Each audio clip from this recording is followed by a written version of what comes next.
I'm Genevieve Bargello. And I'm Kathleen Wurst. And this is CFB News.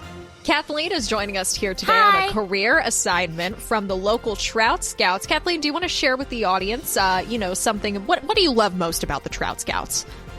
Of course. I am so honored to be here. And my favorite thing about the Trout Scouts is all of the wonderful things that I can do to get pretty patches on my vest. You'll see here I have a couple of cool ones, like the big snake. And Jenny, I know that you're new here, and I would love to tell you more.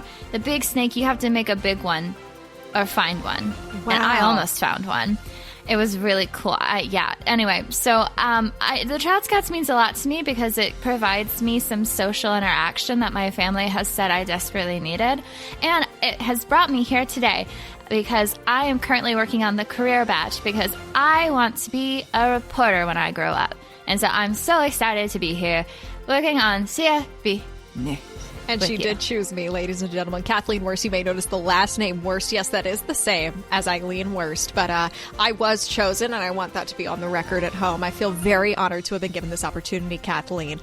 Recently, the Trout Scouts had their boat race where they run their little boats they make through the Otter Museum of the Public Museum of Clatfartburg. Coming out on top was a boat that was decorated like a little pineapple. How delightful.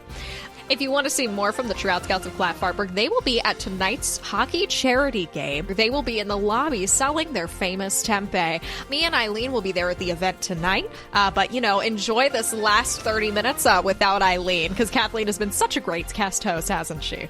Oh my goodness, thank you so much, Genevieve Bargello. And yes, please stop by the Trout Scout booth, our tempeh. We even have some new flavors like buttered popcorn, and that's right, our favorite, fresh linen. And if you want to, perhaps, Genevieve, if this is all right for a personal plug, if you want to come to the Kathleen Wurst section, I'll have a little table off to the side by the bathrooms, and I would love to earn the tempeh on top badge for selling the most tempeh. But all the proceeds go back into the Trout Scouts. So thank you for supporting the community, and we look forward to seeing you tonight at the charity hockey game. See you all later. Good night. This is CFB News. Thanks, Genevieve. That was really cool. Oh, you're so welcome, Kathleen. I really appreciate this opportunity. Just like you. Good. You should.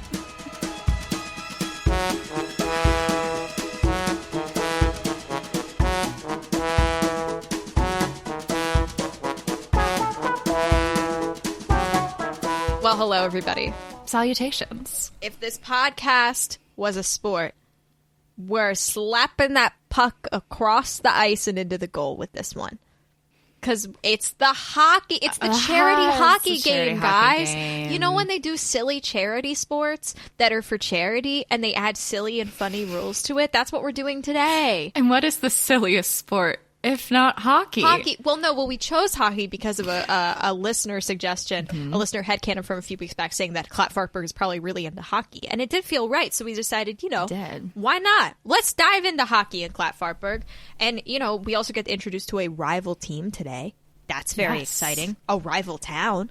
Now entering Clatfartburg is a world-building podcast where we are growing upon the fictional town of Clatfartburg, and we continue to expand it in all the beautiful ways. And yes, we have decided to break into the sports realm.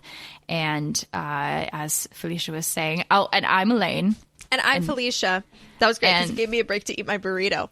I'm so much more laid back on this podcast. It's like you get vacation, Felicia, here. Yeah, next time you're just going to be like smoking a cigar out in Maui or something. I'm going to get a new accent.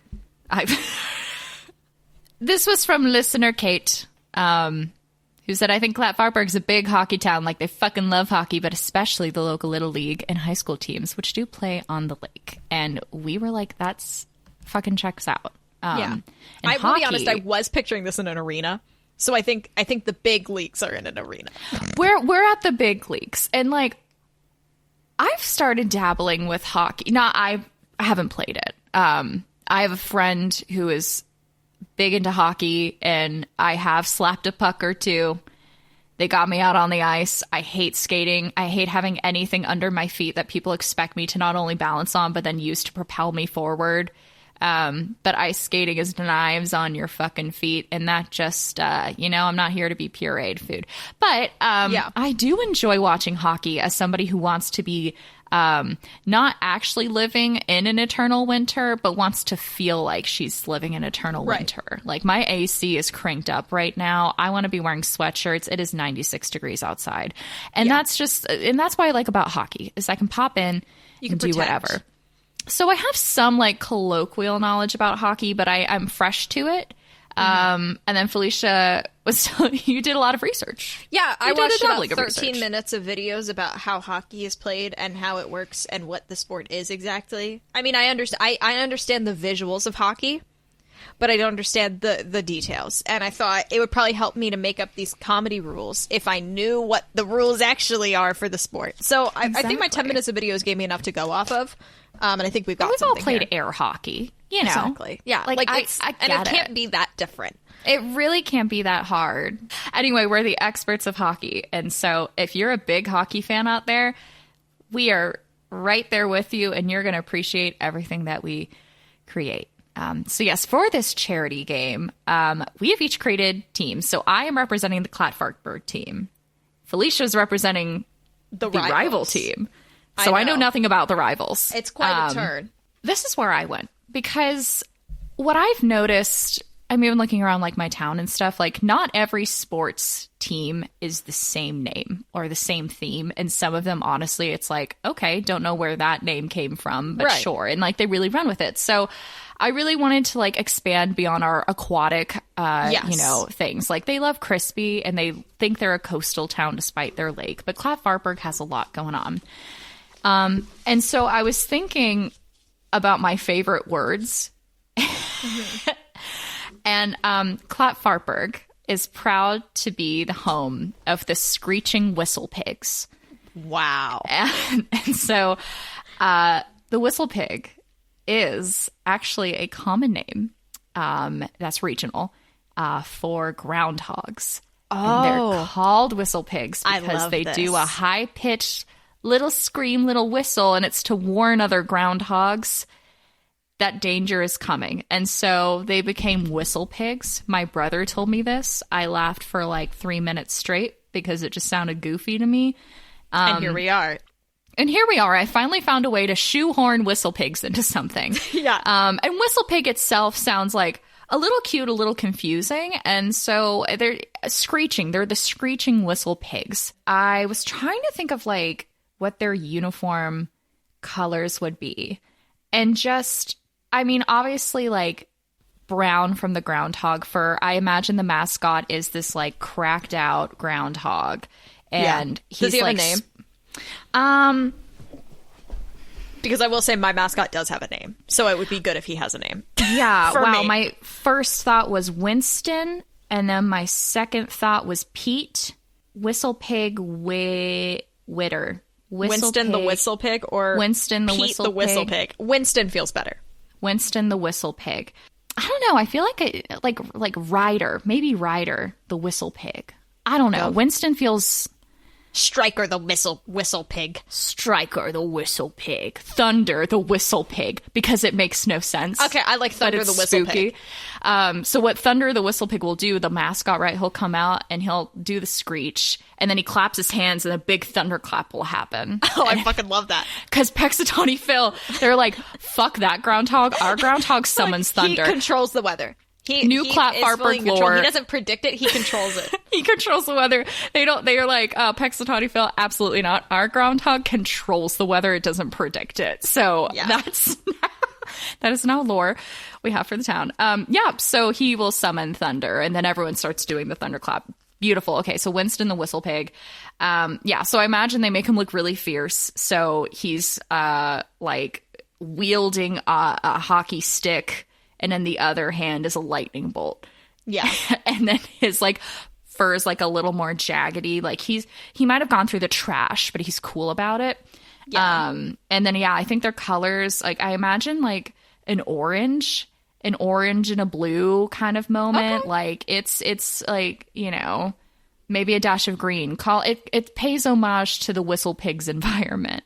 Yeah. And thunder. As we all know, those are the colors of thunder. So, yeah, those are Famously. the Screeching Whistle Pigs with Winston the Whistle Pig. No, Thunder the Whistle Pig. Thunder the Whistle Pig. Yes. Thunder, He was the Winston, Whistle and then they rebranded once they got enough money, and they now named him Thunder. To be and yet cooler. again, the older generation will Still they'll call him Winston. Winston. Now he's Thunder. Yeah, so that's the basic setup of the love Clatfartburg it. Screeching Whistle Pigs. Tell me who we're facing today at It's the the charity visiting event. the rival team coming right down from Faxville. It's the Faxville Auditors, baby. Oh, no.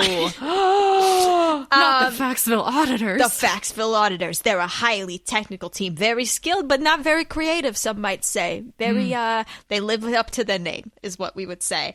There's a lot of promo videos of them using a red pencil to cross out the names of the Clatfartburg team members. And, you know, it's quite thematic because their mascot is none other than Reba the Red Auditor's pencil. And Reba the Red Auditor's pencil, she's just like a Crayola. Like, you know when you see the little Crayola Oh my crayons God, in a yes. suit? It's very that. Clippy in a way. They have a star player in the name of Mildred Ashby.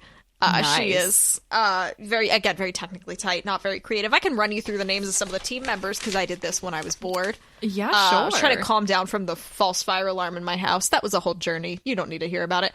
Mildred Ashby, Paul Crumblecake, Hector Trentwood, Bethany Pillburger, Richard Rinklater, Bustin Otler, and Jilly Lambs are all on the team. So just... Wow. I did the thing at the end where when I get bored, I'll sometimes switch the first part of celebrities' first and last names. Oh, and just do that. Yeah. Bustin Otler, I was really happy with. Bustin Otler is so good. It's funny you mentioned the names. Yeah, Clatfartburg, the Screeching Whistle Pigs, they have 3 Joes and 3 Sams.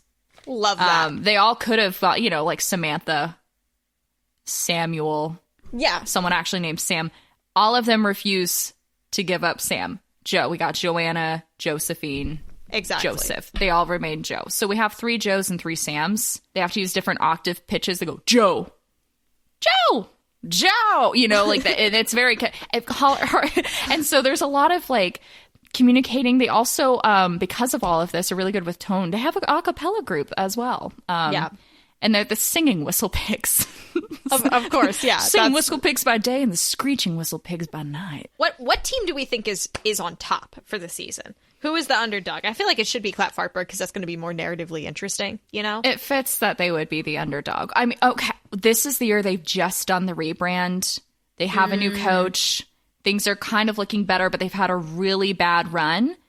And it is a charity game, so it's not really serious. It's not really serious, but this is like their first maybe chance to prove themselves. Normally does very well at the charity games, but not at any of the other games. Maybe this is their moment to shine because I feel like that would make sense. They're adaptable. They're a team that's ready to do whatever it takes, and if that, they have an a cappella team. The Faxville Auditors, they're not going to have a a cappella team. No. They're going to have a 401k club where they look at financial readings. It's just a different tone. Yes. And because the teams are so close, you kind of get drafted into them based on vibe. It's like a personality test. Yes, where it's totally. like, are you neurotic? Go to the Faxville Auditors. We don't want you, We would both be on the Faxville Auditors, and I'm okay with that, I don't know if I'd be on the Faxville Auditors. I would be on the Faxville Auditors. You would be on the Screaming Whistle Pigs or Screeching Whistle Pigs or whatever the fuck it is.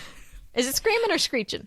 Screeching. Screeching. The Screeching Whistle Pigs. I have a lot of rules because we said we'll bring 3, and then I wrote about 20 in case one of mine overlapped, and then I was just having fun.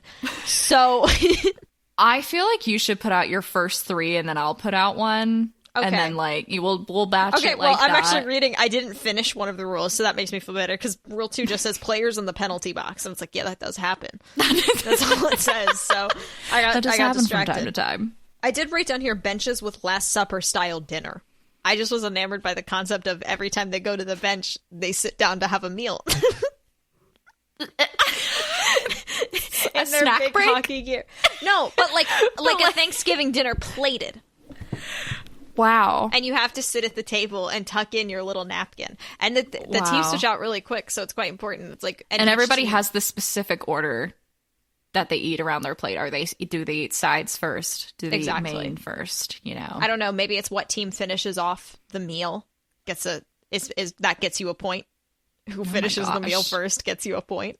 That could be wild. What would they actually, this could fit into an idea I have between periods. I think one of the foods should be hot dogs, which is a classic one of like a quick, you're going to eat it for a contest, shove it down.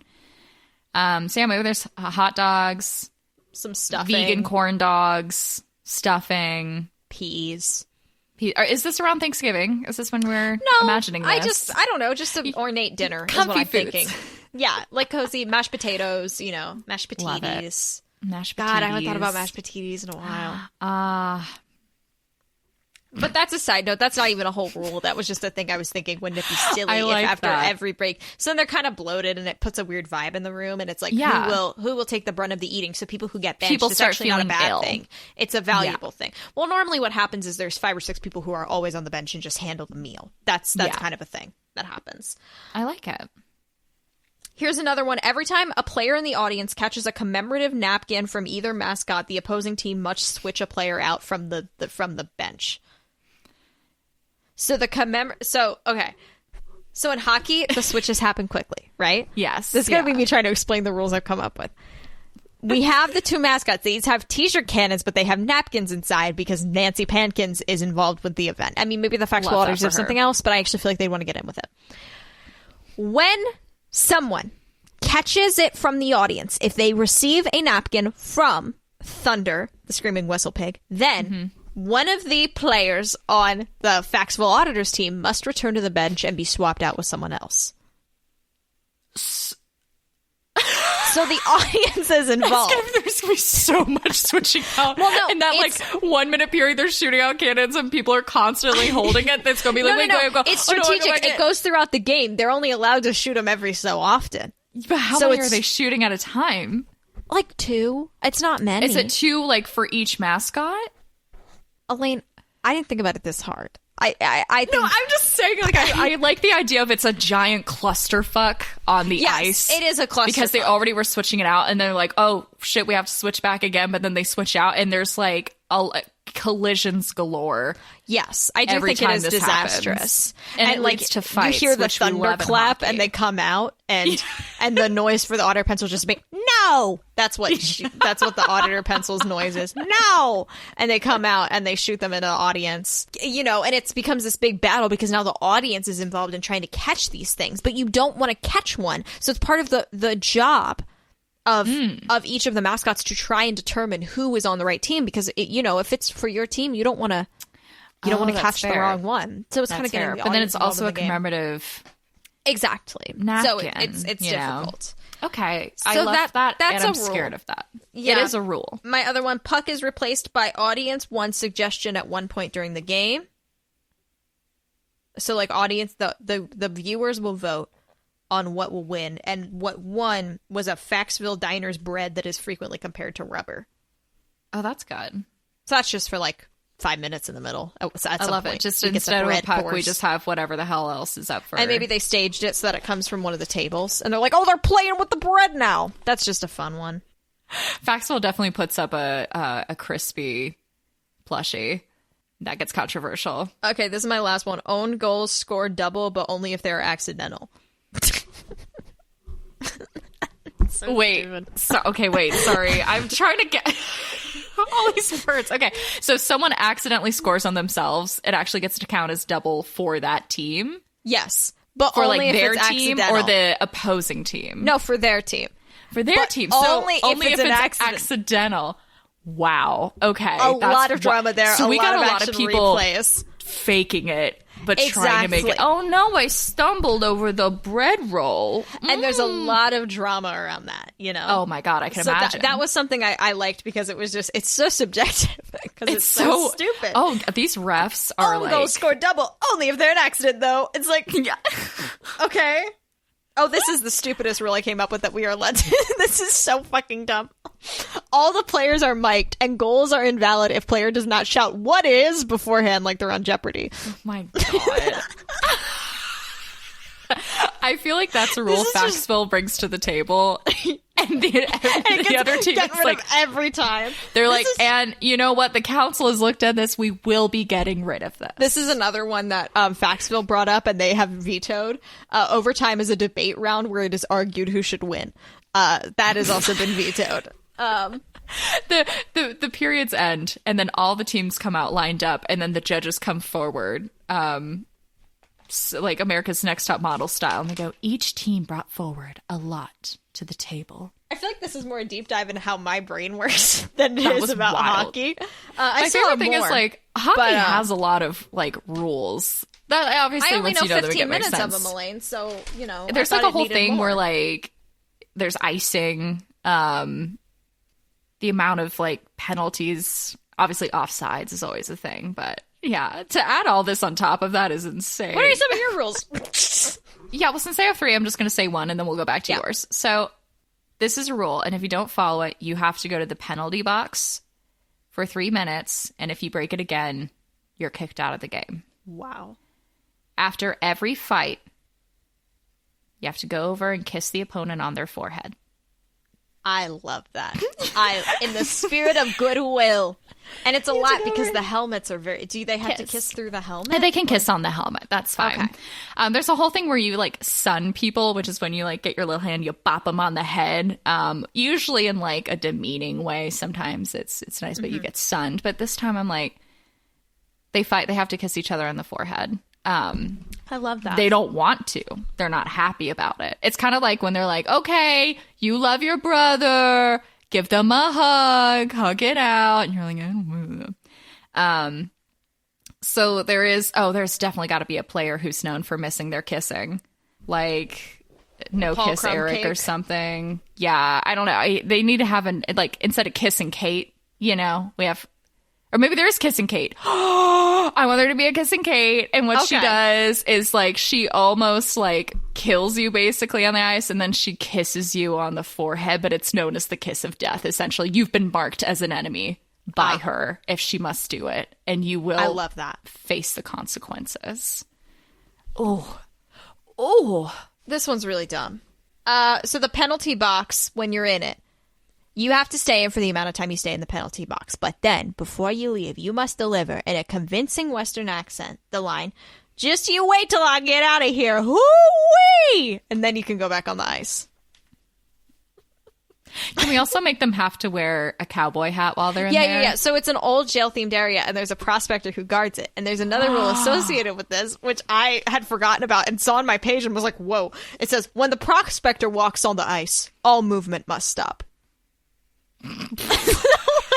So people are constantly trying to, like, they're trying to figure out, like, is a napkin caught? Okay. It's now like the red prospector, light, green light. There's already, like, a dog pile on the ice. Yeah, it's red light, green light, but on ice. This old prospector, like very Toy Story 2 Stinky Pete, he comes out and he has a little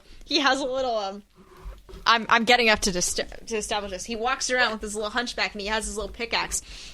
And he goes and, like, on the frozen players, he'll go, like, hit him on the back and be like, well, nothing here, and then, like, do it on the ice a little bit. I thought that would be delightful, wouldn't it? I would be so excited to see the prospector come out. That'd be fun. The prospectors incredibly on the dangerous. ice. I feel like all the prospectors. Hey, wait, can they please lasso the person too? And then, like that's how they get put in the penalty box, is they have to lasso them and then drive them away and share. These players hate the charity event. It's what I'm gathering. Except for, like, awful. I feel like there's, like, 3 people on the auditor team who are so into it, but they don't express, like, jubilation. Bustin' Ottler, this is his favorite day of the year. Yes, he looks forward to it.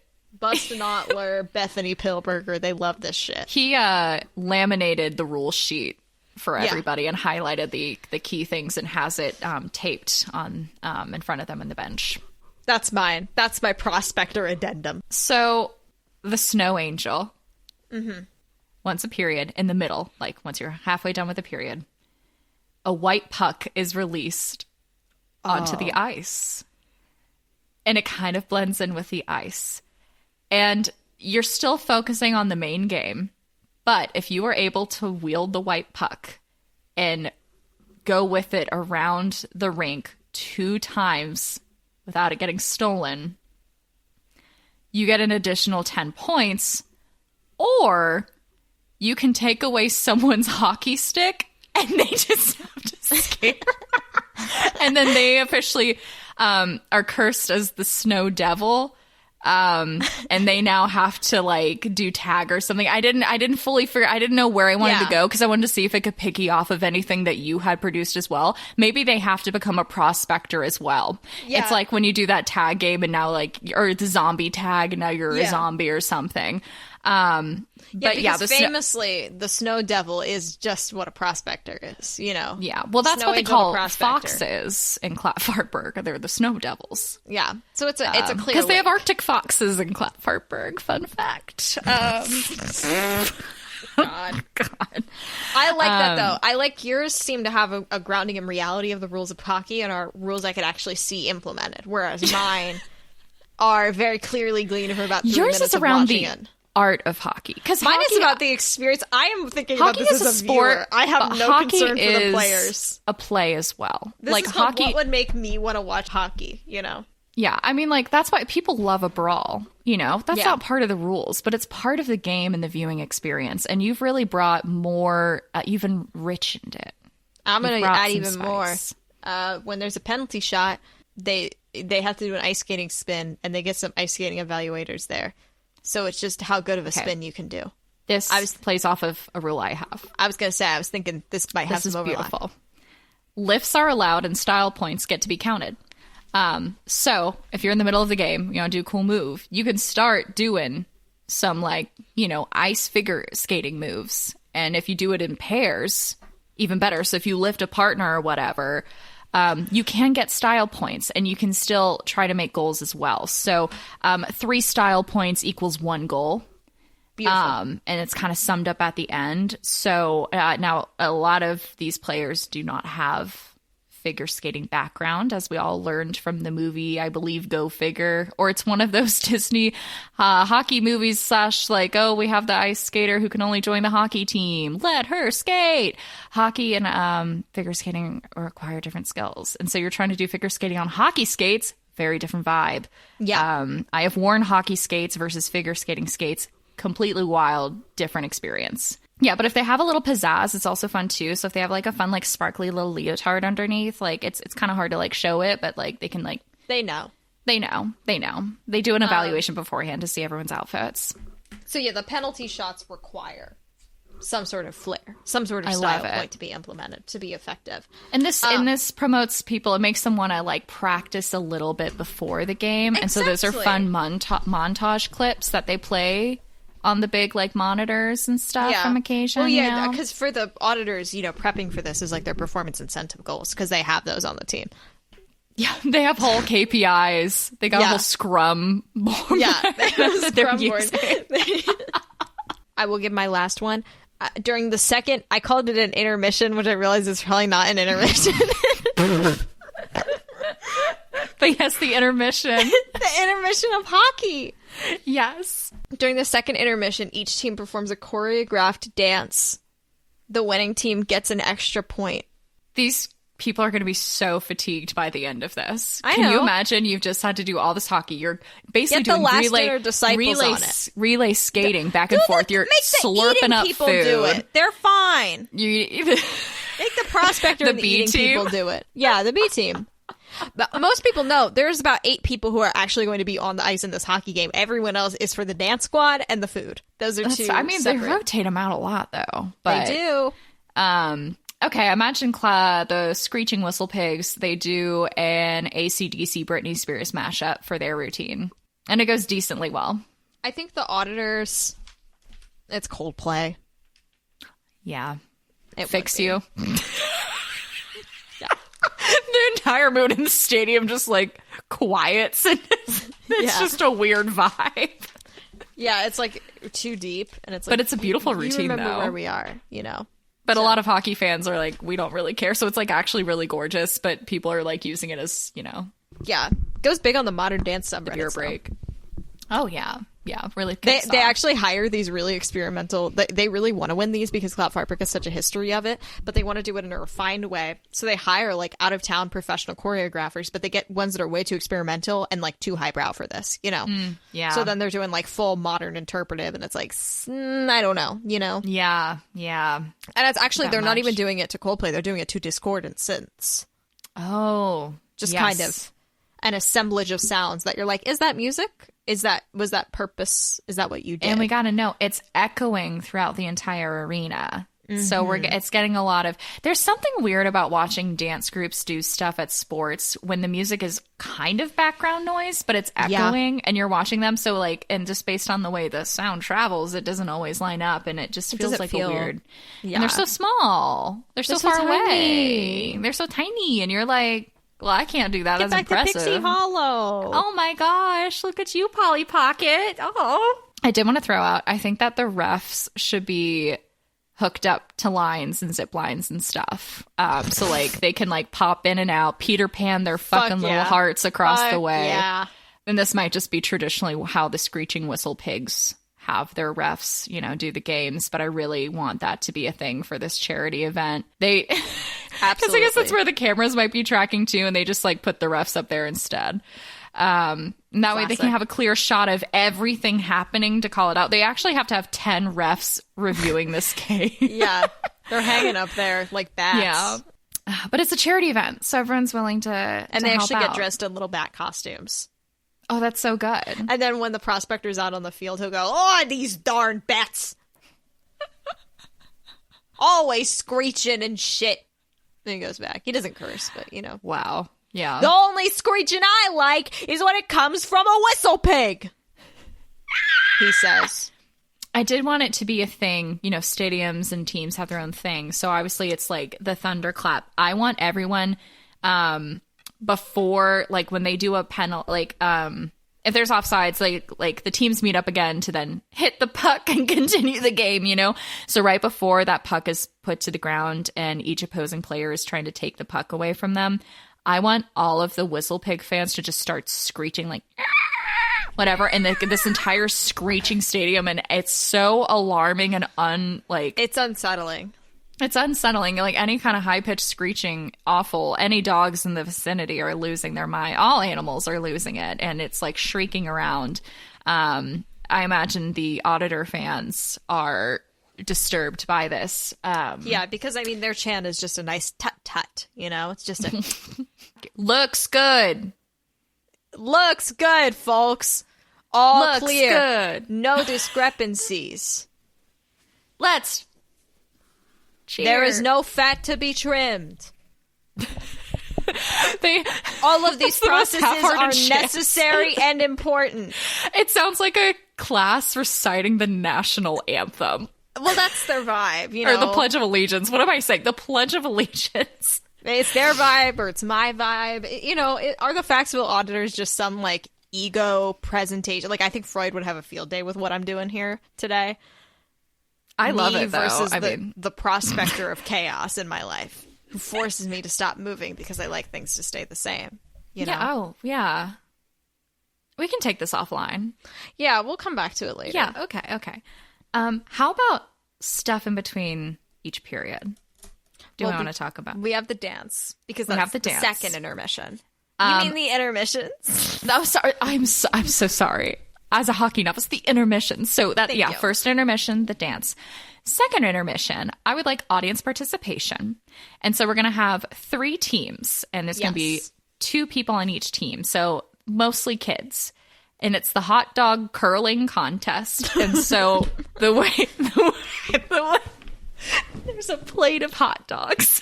And so I guess there might be 3 people on each team then. Yeah. You're going to have someone who just like curling, they're going to gently push forward this plate of hot dogs. And then you got your other kids who have the brushes and whatever else goes into curling. And you're trying to, see how far you can get your hot dog plate to go.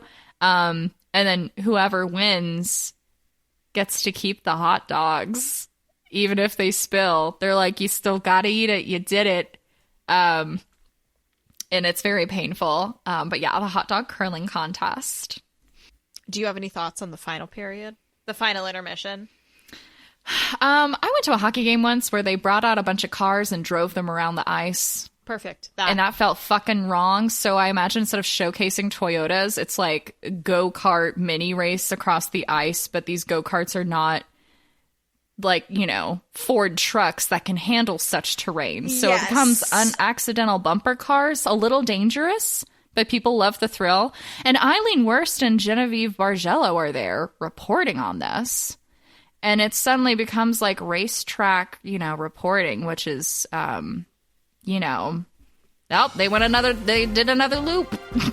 Oh, and another loop. Ladies and gentlemen, the blue car has hit the red car, and the red car has just hit the green car, and the green car has now hit the yellow car, and the yellow car has hit into the orange car, and the orange car hit into a separate, discrete blue car from the blue car I mentioned earlier. You know, Genevieve, her skill is not sports narration. You know, they're not really very exciting narrators, you know. Like, I can give a lot of praise to Genevieve, but her, like, on-the-ball narration style that really enlivens an event is not what I would give to her. She's a home and gardens bitch. She doesn't know. Yeah, and Eileen Wurst has grown up as a screech and whistle pig is in her blood. Her father frickin' loves them. They went to every game growing up. She's a hardcore screecher.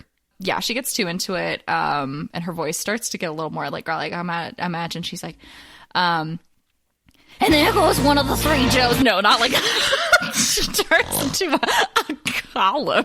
She turns into a fucking witch in the in the bog. I don't know, how would I even make her like the bog witch? Hello, I'm Eileen Wurst. Oh, and there goes that fucker. Yeah, she accidentally drops. This is when she drops the most F-bombs, but it's for charity, and every time Eileen Wurst drops an F-bomb, CFB News donates $100 to the charity bucket. So they have made a sizable donation of $1,500. Yeah, unfortunately, the crowd... What charity are we benefiting? I didn't even think about what charity I don't know. Benefiting. Really quick, though, Does it matter? The crowd will chant worst fuck, which is unfortunate for Eileen. But they want her to curse, and they were like, worst fuck. Yeah, what charity we want to benefit? I feel like it's like an SPCA. I don't think it's maybe crazy. Climate change or something. I don't know. Climate change. Yeah. Clatfartburg, for all its faults, very up to date with climate change. And then the neighboring town also affected by it because we work together. Climate change. Climate change. We play on the ice, and we want to be able to keep playing on the ice. Literally, at the end of the third intermission, the prospector, it goes dark in the room, and he goes out in the middle of the thing and starts going like, you know, as much as I love the desert, I hope there isn't a desert everywhere. It's like dark in the room, and there's a spotlight on it. He's like, sometimes it's nice to relax and come here on the ice. I love seeing these boys and gals slap that little pucko and run around and, you know, hit each other, and it's fun and good. But imagine what would happen if there was no ice. And that's a real reality the polar bears are facing. No ice hockey in Antarctica. And everywhere's going to be like the desert. And let me tell you, the desert's a bad place. That's why I'm here now. Hoo-wee! I hope I never have to go to the desert again. Support climate change and buy the Boy Scout, the Trout Scout Tempe. Support climate change and buy the Tempe. His son's in it. And then Thunder. Go to Trevor's Tempe booth. Trevor's Tempe booth. Kathleen is like fucking seething. She fucking hates Trevor, but she has kind of a crush on Trevor. And then on the loudspeaker, oh, that's so funny, but I want everybody to know that there are multiple options of tempeh available in the lobby. You can also visit Kathleen Wurst's Tempeh 10 by the bathrooms. So go over there. She has a nice little setup for you. And then off mic, Eileen goes, Genevieve, that's very kind of you to help support my sister. I didn't even know you knew her. That's so kind. I guess you really did read that letter I left you. Oh, you weren't turned in the news today. Well, no, I was, I wasn't anywhere important with anybody. I wasn't with Eileen, she picked me for the career award. She wants to be a newscaster, and she picked me. That doesn't sound... Anyway, ladies and gents, we're coming into the third quarter, and the Prospector is out of play for now. What we do have to remember is, of course, we're about to enter the 5 minutes where the rubbery bread will be replacing the puck, so let's see how that affects the players. So that's kind of the vibe for the event. You know, Yeah. like it's a very... There is something happening always. It is a very overwhelming experience, and only the strong can survive. I imagine people come in and out. They're like, It's very overwhelming. There are some people who are like, the sensory overload right now is insane. Now the People merch will watch the is videos at home on tier. 0.75 speed because it's just too much. Yeah. I did want, this is so crazy, it makes no sense, but I wanted the blacksmith to have made like all the armor for the screeching whistle pigs. Oh, wait, so the armor? Are they in suits of armor? They're not in suits of armor, but the guards and stuff, but they're like, it's our armor. Yeah. So, I think some of them might have chainmail armor.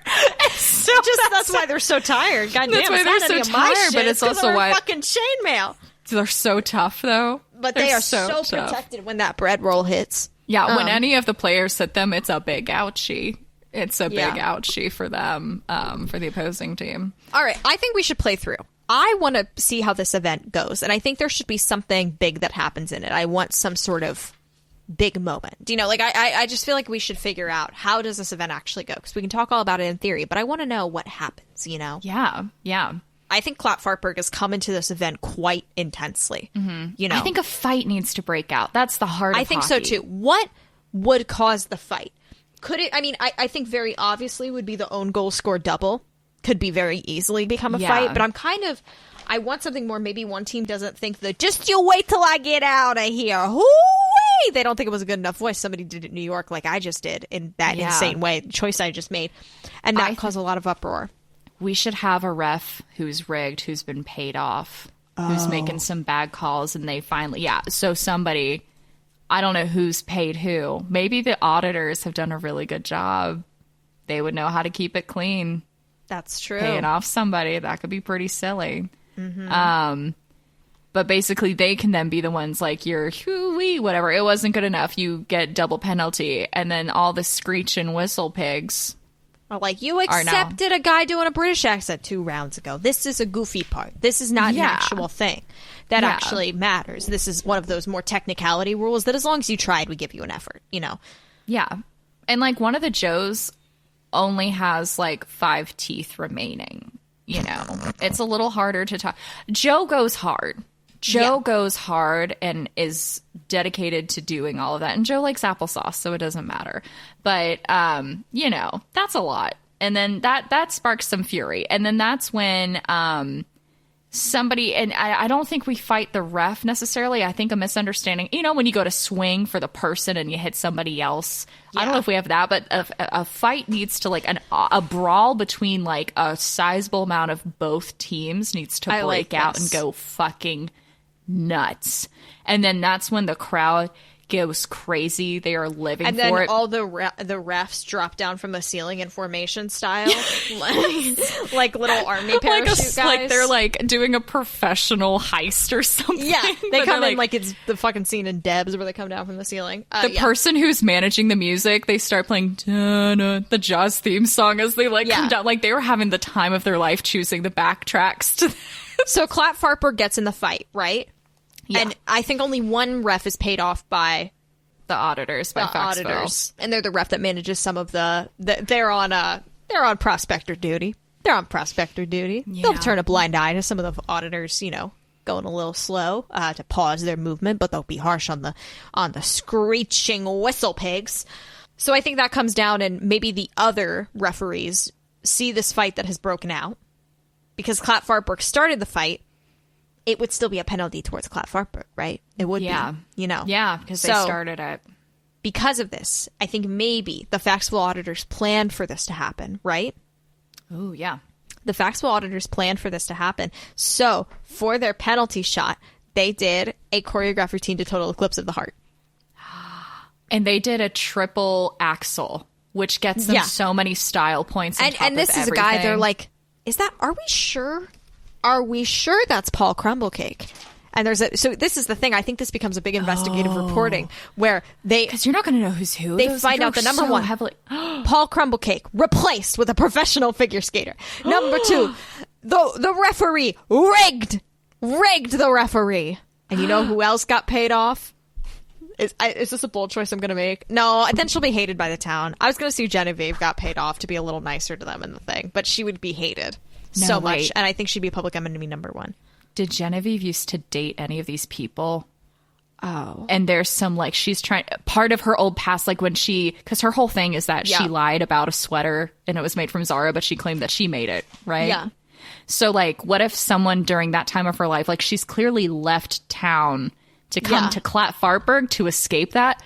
Somebody in Faxville, it's an old flame or somebody who, like, could stir up some trouble. And obviously, like, they know she's here. She's reporting. Well, and I think it must be the star player, Mildred Ashby, if no one else. It must be Mildred Ashby. It must be the star player, Mildred Ashby. They met during college. She was a college reporter and was sent out once to do a sports game and never sent out again. But she did meet Mildred Ashby. And, they had a little summer tryst. But they studied abroad in Italy. They studied abroad in Italy together, of course, after the chance meeting at the hockey game. So there's a bit of drama there. So I think maybe people have painted her. She wasn't paid off, but she was a little bit kinder to Mildred maybe than necessary. Yes. At times. Because Mildred was not on top of her game. And she was like, Mildred coming in with another great play. Now, that's what I like to see. The Screeching Whistle Pigs are delightful, but it's always nice to have some good competition. And then Eileen's like, that's fucking bullshit. And they're like, worst fuck. Worst fuck. Another $100. So that's more. Yeah. So then we have our drama with the news team. But then, then Genevieve starts getting jealous. So she starts saying shit more to see if they'll start saying Genevieve shit, to just like get on with it. And she's like, oh my goodness, this is a whole piece of shit that I'm seeing over here. And everyone her persona gasps. Isn't broken. Yeah. Everyone has to go, you can't say that on the air. Oh. And she was like, I thought this was the free day. Wait, oh my God. Can Genevieve at one point be like, looks like they might be some cowards after all. And then complete silence. Yeah. And like the cameras have to shut off for a moment. And they're like, you like cannot. It's like Genevieve now has to go to a review. Hello, ladies and gentlemen. As you know, I'm a recent transplant to Clatfartburg, and I was unaware of the history of the Cow Army of 1985. Not 1885. What if it was so recent? So recent. That'd be so good. She was a little resurgence. She then has to come up and be like, I apologize. I apologize for my mistaking of the date. It was very quick. I apologize for my insensitive reference to the battle, the Great Milk Battle in the Cow Army of 1885. I'm deeply apologetic, and I appreciate you all for having patience with me, for living and learning. Meanwhile, the prospector is on there hitting people as we speak, and they're missing one of the best parts of the game, Wait, so this is when everything's exploding, but Genevieve, you are like, she's like dying to get through this, and everyone's like trying to interrupt her. Eileen's trying to interrupt her because big things are happening. And she's just trying to get it done. Yeah, she's like, no. And I want to deeply apologize to everybody at home, and I will do better. Thank you for understanding and being with me. What's going on? And then Eileen's like... And so somebody, like, because people start throwing stuff on the rink. We're throwing bras. We're throwing popcorn. We're throwing whatever we have to make things worse. One of these things hits Genevieve in the side of the head. Not harmful, but just enough to be like, whoa, what? Okay, I see now what's happening here. Yeah.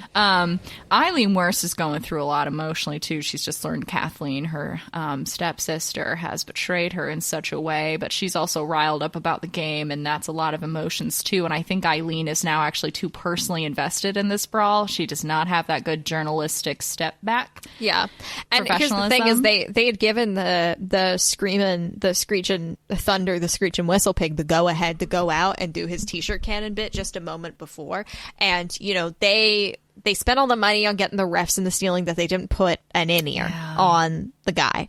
So he's coming out, he's coming in the audience, and, the thunderclap sounds, and it's like, fuck. Because, like, everybody's like, it's a lot, It's a lot. And like we've accidentally, like with the thunderclap, we've accidentally incited a riot. Like that is what has happened. Maybe they go and take a novelty giant Reba the Red Auditor pencil and start wielding it like some sort of spear. No, I do like the... And this is good for the Clatfartburg chainmail. And they start... I mean, maybe they like, we like start lifting up Reba the Red Pencil and she gets like crowd surfed. On I think this is in the side. I think this is in the final quarter. I think this is... Yes. Well, our final thing. Third. Yes. The charity game has the third act. The third act. The third act. Put it this in terms the I climax. can understand. Yes. So there's all this fighting. I imagine the police have to come out at this point. Security and police have to get involved because this is actually if we have a riot from the fans. The forest rangers are here. The forest rangers, because the cops because they couldn't get security. A potluck right now. They're doing a chili cook-off. And so they had the day off work because they wanted to watch the charity game at, what is it? Exactly. O'Toole's? Is that a bar? They just have a normal, Irish pub bar, O'Toole's. Yeah, so they want to watch the game, and they trade off with the Rangers as well. So they this want to is watch the game at World of Beer. It's not. So the National Rangers come out with like stun guns. Like I don't know what they have. No, they're like I don't think. No. I don't want police violence to happen. No, just like tranquilizers. They just know. But they're like, because what would a ranger have? Probably nothing. Like if they give tours, they're like, I've got a map of the trail. To be involved in this. It's just No. They're wielding authority and cool hats. What weapon do they have? Have you seen their fucking hats, Elaine? They've got cool hats. I just imagine they like start climbing things. What else can they do? No.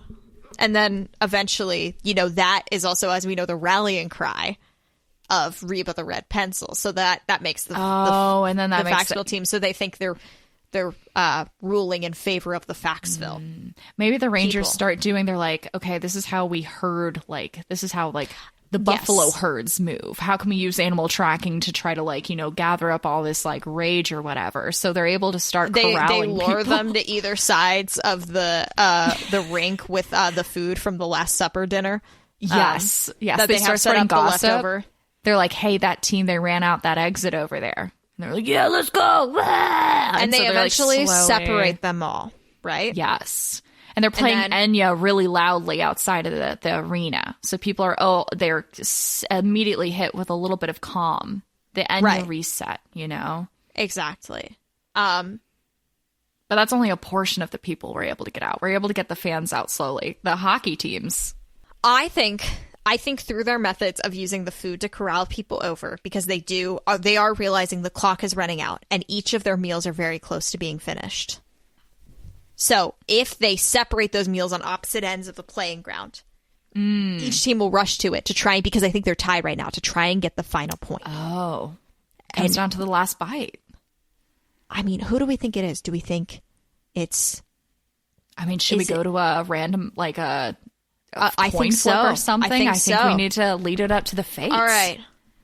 Which one's heads and which one's tails? Tails will make the screeching whistle pigs. All right. They have tails. Let's flip that coin. The screeching whistle pigs have won, despite it all. Despite the chainmail wearing them down, their focus and carefreeness, for this game allows them to eat those mashed potatoes just a little quicker. One of the Sams takes that last bite, spits out the figurine, because this is indeed from A Hunch for Lunch. The meal is afoot. Fists round, and that's when peace hits everybody. That's when peace hits everyone. And the thing is the Faxville auditors are okay with the win. That's the thing, is they're at peace with it. They think they tried their best, even if they did the rep. Now, it is a big drama because it is the closest the Faxville auditors have ever come to winning the thing. And that's how the investigative journalism piece started at CFB News happens. Now, this is a different division, completely unrelated to Genevieve and Eileen. They have not done a single piece of hard journalism in their life. But there is a big expose, and maybe eventually, in about 2 years' time, a true crime podcast about it, like a 5-episode miniseries from iHeartRadio, because they're always from iHeartRadio. Yeah. No, I totally see that. Lots of spinoff from it. I mean, this goes viral for a little bit. This very much goes viral. But they raise so much money. They really did. And they say it's a really good time. Afterwards, they sell commemorative t-shirts that say, I survived the great Clatfartburg Faxville charity game brawl of 2024. Yeah. They have that on a shirt. And it has you can get one with the Prospector, or you can get one. It's very fun. I think it's good. Yeah, there's a lot you can do. I like it. So even though it's a mess, and then and then obviously at the very end, as the players get up, you just see a lot of people going to kiss foreheads. Yeah. At the end of it all, they do all kiss each other's foreheads, and all is forgiven. And they bring a priest. How about at the end of every charity game, they bring a priest? They bring a priest to bless it and forget and to confess what they've done today. We get a priest, we get a rabbi. And that's because the church does donate money to the event. I don't know why, but they help facilitate part of it. And, I think there's a religious contingent in Faxville. That's kind of an appealing to that. I don't think Clatfartburg is a religious town. I think it's a pretty agnostic. I don't know. There's a Presbyterian sect, I would say. Maybe some Anglican churches. I don't know. Anglican, Presbyterian, but, Yeah. I mean, there's so in nature. I wouldn't be shocked, honestly, if there's, like, more of definitely a Wiccan presence somewhere. I wouldn't say it's like masses. Well, I mean, of course, how could we forget about Wicked and Wicked, the famous candle / fortune teller soap shop? Yeah, of course. How could you forget? Yeah, they're not like necessarily ostracized because it is not completely rare to hear about. Yeah, it's a little more common. But you're right. They're not. It's not like everyone in this town is Catholic or something. Yeah, it's definitely no. I think, but there is a religious enough sect, especially. I think maybe it's brought as an appeasement for the people who are really mad about Wilson being replaced by Thunder. Yes. Winston. Yeah. And Thunder, maybe Thunder goes by they, them pronouns, and it's a big drama. Oh, and they're so mad. Oh my gosh. They brought the priest to to be there with the church to just kind of have a hand me out for those people at the end. I love that so much. I just imagine Thunder during Pride Month, and it made me so happy. Oh, yeah. So we end the night, and I think people are probably still mad, but honestly, everyone was like, that was a great hockey game. That's how hockey goes, It felt like professional wrestling, very much. It's kind of evolving into professional wrestling. Yes, that's honest. We made like Harlem Globetrotters. Whoa. Harlem Globetrotters of hockey. Yes. That was what I wanted. So that's perfect. And we did it all without them yelling "what is" before each puck shot, because that was a bad idea. What is? What is? The most complicated game in all of hockey history, states, I suppose. Yeah. All 50 states. All-Stars game, you got nothing on this. I do know that one. I do know that one thing about hockey. I know about the Hockey All-Stars game. Oh, what's the trophy? Oh, that's what it was. I wanted the blacksmith to have made all the trophies. I love that. There we go. I forgot. I was like, armor trophy stupid. Be a prospector? I really like the prospector. It needs to be a cup. Oh, it's a spittoon. It's not a cup because, the Stanley Cup. It's a spittoon. And the prospector name is Stanley, so it's the Stanley Spittoon. The Stanley Spittoon. It's beautiful. Clatfartburg. They get to take it home. And everyone gets added to their collection of 20 that are stored in the Clatfartburg Public Museum in the hallway to the bathroom. You can give it, and you're welcome to spit at it on your way to. They're behind glass, but that doesn't stop some people, and then they go, oh. Because it didn't used to be behind glass back when we had Winston. Yeah, a man. And now what's this Thunder? That's not even real. Never would have gotten close if they hadn't switched out to this non-binary whistle pig. Yeah. Well, I feel like that's the place to leave it. Thank you, everybody, so much for listening to this episode of Clatfartburg. Do you have more suggestions, thoughts on what we should do next? Do you have any strong opinions about how Thunder the Whistle Pig should go and celebrate Pride Month? Let us know. Mm-hmm. We'd love to hear about it. Any little headcanons you have that you want to send us, you can do so by sending us an email at clatfartburg@gmail.com, or you can message us on Instagram at Clatfartburg. And also, please leave us a review or tell your friends. These things help us. Yes, it would be share great. This with a friend. We know people in the past. It's a fun bonding experience to listen to a podcast with another friend, and you're giggling on a road trip or something, or maybe you're going to a hockey game.